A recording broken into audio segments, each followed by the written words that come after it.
Starting my own clothing brand day 1. Hi guys, నేనైతే ఈ రోజు నుంచి 30 డేస్లో 10 lakhs ఛాలెంజ్ స్టార్ట్ చేయబోతున్నాను. త్వరలోనే మన బ్రాండ్ అయితే రిలయన్స్కి రాబోతుంది. ఇలాంటి వీళ్ళు ఒక్కటన్నా చూస్తున్నా గైస్ ఇన్స్టాగ్రామ్లో starting my own clothing brand అని. అసలు జనాలు ఎట్లా ఉన్నారంటే ఒకటి చేస్తే అందరూ follow అయిపోవడమే.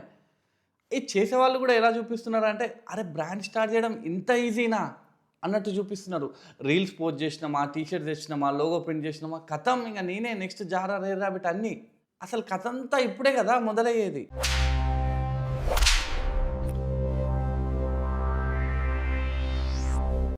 Hi guys, this is Ajay Dixit. ఈ వీడియోలో అయితే జనాలు ఎంత ఫూలిష్గా క్లాతింగ్ బ్రాండ్ స్టార్ట్ చేస్తున్నారు, ఇన్స్టాగ్రామ్ చూసి ఇంత ఈజీయా అని చెప్పేసి ఎలా ట్రాప్లో పడుతున్నారో మాట్లాడుకుందాం.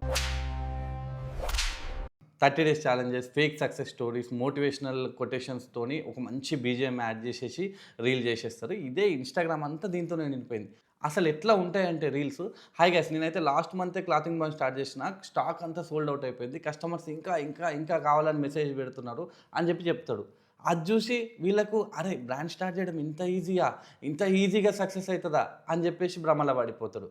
అసలు బ్రాండ్ అంటే ఏంటిది, నీ ప్రోడక్ట్ ఏంటిది, నీ ప్రోడక్ట్ నీ దగ్గరనే ఎందుకు కొనాలి, కస్టమర్ నేను ఎందుకు నమ్మాలి, అంత యూనిక్నెస్ ఏమున్నది, అవన్నీ ఉన్నా కూడా కస్టమర్లు తెలిసేలాగా నువ్వు ఎట్లా చేయగలుగుతావు, ఇవన్నీ ఏం అవసరం లేకుండా రీల్స్ చేసినామా, పోస్ట్ చేసినామా, కథం సక్సెస్ అయిందా అన్నట్టు ఆలోచించుకొని ప్రాప్ల పడడమే. ఇలాంటి రీల్స్ చేయడం వల్ల వ్యూస్ వస్తాయి, ఫాలోవర్స్ వస్తారు, ఫేమస్ అయిపోతాం, మన బ్రాండ్ని ఎగబడి కొంటాం అని అనుకుంటారు. ఇదంతా ఒక భ్రమ. సోర్సింగ్ ప్రాపర్గా ఎలా చేసుకోవాలి, మార్కెటింగ్ ప్లాన్ ఏంటి, డిజైన్స్ ఎలా చేయాలి, ప్రాఫిట్ మార్జిన్ ఎంత పెట్టాలి, కస్టమర్ రిటెన్షన్ కోసం ఏం చేయాలి, ఇలాంటి బేసిక్స్ ఏం ఉండేవి. గట్టిగా బేసిక్స్ తెలుసా నీకంటే ఎందుకు తెలియదు, అది కూడా క్లాతింగ్ బ్రాండ్ అంటారు.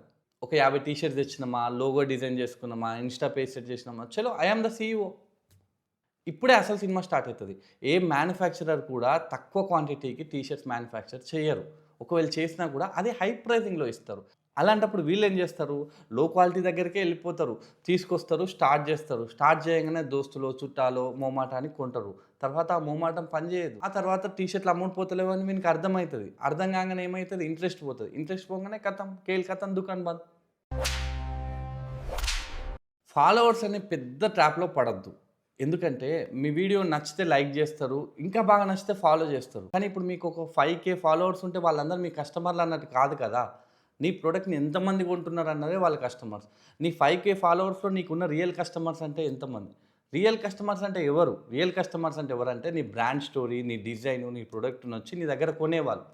ఇక్కడ వ్యూస్ అండ్ ఫాలోవర్స్ వల్ల నీకు ప్రాఫిట్స్ రావు. నీ స్టాక్లో ఒక 85% అమ్ముతే అప్పుడు బ్రేక్ ఈవెన్కి వస్తావు. రీల్స్ వెనకాల, వ్యూస్ వెనకాల పరిగెత్తే ముందు నీ బ్రాండ్ని ఎలా పొజిషన్ చేసుకోవాలి, మార్కెటింగ్ ప్లాన్ ఏంటి, కస్టమర్ రిటెన్షన్ ఎలా ఉండాలి, రిటర్న్స్ ఎలా హ్యాండిల్ చేయాలనేది పక్కాగా నేర్చుకోవాలి. అసలు రియల్గా బ్రాండ్ స్టార్ట్ చేయాలంటే ఏం చేయాలి? ప్రాపర్ రీసెర్చ్ చేయాలి, నీ టార్గెట్ ఆడియన్స్ని ఐడెంటిఫై చేసుకోవాలి, స్మాల్గా అండ్ స్మార్ట్గా ప్లాన్ చేసుకోవాలి, fabric types and printing types గురించి తెలుసుకోవాలి, మార్కెటింగ్ ప్లాన్ ఏంటి, ప్రైస్ ఎంత పెట్టాలి, మార్కెట్లో ఇదే టీషర్ట్కు ఎంత ప్రైస్కి అమ్ముతున్నారు, వాళ్ళు ఎలా మార్కెటింగ్ చేస్తున్నారు, రిటర్న్స్ ఎలా హ్యాండిల్ చేస్తున్నారు, కస్టమర్స్ రిటెన్షన్ ఎట్లా చేసుకుంటున్నారు, ఇవన్నీ ప్రాపర్గా రీసెర్చ్ చేసుకోవాలి. ఒక కమ్యూనిటీని బిల్డ్ చేసుకోవాలి. ఫస్ట్ 50 కస్టమర్స్ ఎవరైతే ఉన్నారో వాళ్ళు most important then your 5K fake followers. ప్యాషనెట్గా నేర్చుకొని చేస్తే ఏదైనా సక్సెస్ అవుతుంది. ఎందుకంటే మనం చేసే రీల్ ఫేడ్ అవుతుందేమో కానీ మనం బిల్డ్ చేసుకున్న ట్రస్ట్ ఫేడ్ కాదు. ఫైనల్గా నేను చెప్పేది ఏంటంటే, మనకి ఇన్స్టాగ్రామ్ ఏం శత్రువు కాదు, అదొక ఇంపార్టెంట్ అండ్ యూస్ఫుల్ టూల్. ఏదో ట్రెండ్ నడుస్తుంది దాన్ని ఫాలో అవుతా అంటే ట్రెండ్స్ వస్తే పోతాయి, కానీ మీకు వచ్చిన లాస్ రికవర్ చేయడం చాలా కష్టం. కాబట్టి రీల్స్ని కాకుండా రియాలిటీని అర్థం చేసుకోండి. ఈ వీడియో కనుక మీకు నచ్చితే లైక్ చేయండి, సబ్స్క్రైబ్ చేయండి, గంట కొట్టడం మర్చిపోకండి. ఎందుకంటే నెక్స్ట్ వీడియోలో అయితే నేను క్లాతింగ్ బ్రాండ్ ఎలా స్టార్ట్ చేయాలి, దానికంటే ముందు మనం ఏం చేయాలి అన్నది చెప్పబోతున్నా. Thank you.